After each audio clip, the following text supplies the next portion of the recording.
Welcome to the Ancestral Findings podcast. This is episode 253. Silicon Valley owns an astounding amount of genealogical information on more than 1 billion people across all of human history. Why does it want to own this information and sell it back to you? And how does this impact your own genealogy research? Tune in today for what you need to know about digital genealogy.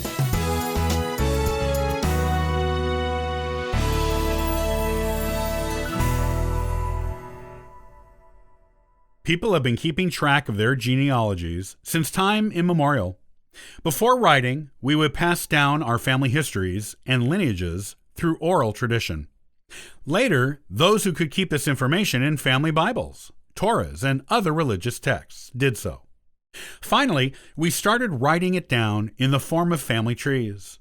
Family trees have been the most popular and widely used form of genealogy, at least in the modern age. The fascination with and importance of genealogy has always had to do with our desire to know ourselves by knowing our past. Our identities have always been determined by our own communities, our families, and our tribes. At least, that was true until recently. In the modern age, our identities are more and more determined by the brands we choose. Brands and the businesses that back them are threatened by our love of and fascination with genealogy because they cannot be a part of it. This was true until recently. More and more large corporations are deciding that if they cannot pry us away from our family histories, they will do the next best thing by owning them. This is why such commercial genealogical powerhouses as Ancestry.com have come to dominate the genealogy market. Our family histories themselves have now become brands. And while the large genealogy websites like Ancestry.com and genealogybank.com are useful tools, it is important to understand how they became the new brand names in genealogy and why they felt the need to do so. Commercial websites comprise part of the world that is known as Silicon Valley. Silicon Valley may refer to companies actually located there physically in California or to virtual properties online that are powerful moneymakers and well known to most consumers. And Silicon Valley does not invent things, as you may have been led to believe. It takes things that have already been invented, claims them as its own, and brands them. Apple did it with military research that had turned into the iPhone, and Uber did it with privately owned cars. Ancestry and other big genealogy websites have done it with genealogy. It is profitable for the Silicon Valley genealogy companies. Ancestry is the largest commercial genealogy corporation in the world. It made $500 million in 2015 and has records on 500 million people. It is ironic that a website devoted to genealogy is part of the same capital enterprise that has pulled us apart from our tribal communities, close-knit neighborhoods, and roots, and is now profiting by selling those groups and roots back to us. This isn't to say Ancestry and others like it aren't useful or shouldn't be used. However, we should recognize that they are basically asking us to pay a ransom for what they took from us in the first place. DNA companies like 23andMe and Family History DNA are also a part of this movement.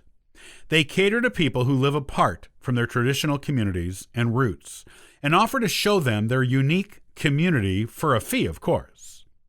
Scientists know that we need a feeling of connection to be happy. Those of us who are not connected can get this feeling of connection from genealogy and DNA companies.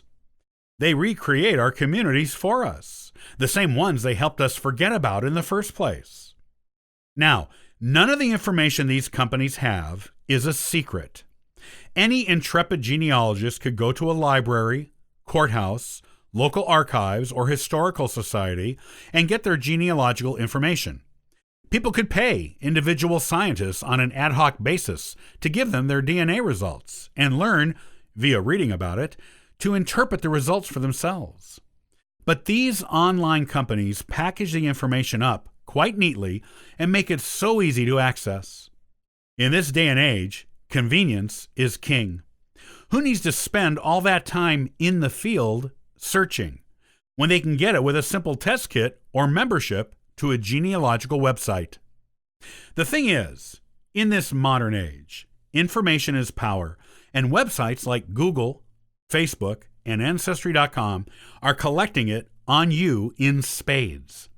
They will not give you information on how their companies work or how they are storing your information, but they will sell your family history back to you.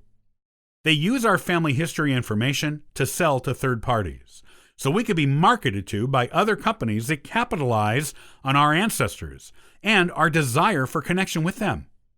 Do you have Civil or Revolutionary War ancestors and an Ancestry membership? Well, don't be surprised to get ads, online or in the mail at home, asking if you want to buy a themed chess set for that war, or a similarly themed set of collectible coins. These things are okay and to be expected in the modern age.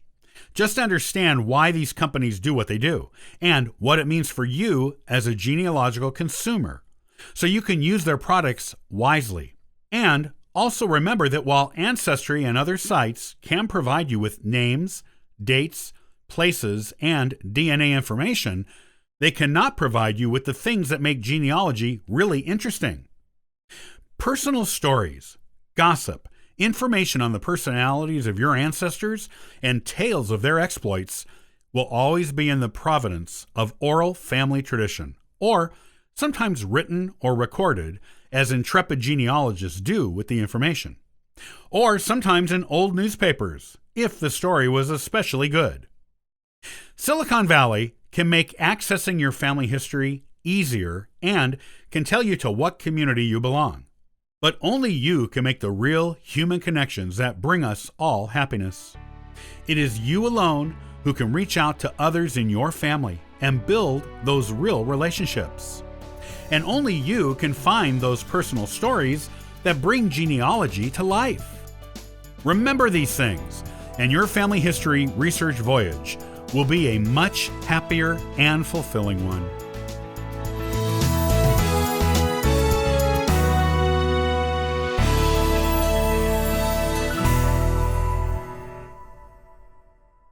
Did you know that colonial America had more than one incident of witchcraft hysteria? While the Salem witch trials are the most famous incident, they are not the only one, or even the first. Next time, I'll tell you a story of witchcraft accusations and hysterias in Connecticut, a generation before Salem's own. Thanks for joining me today.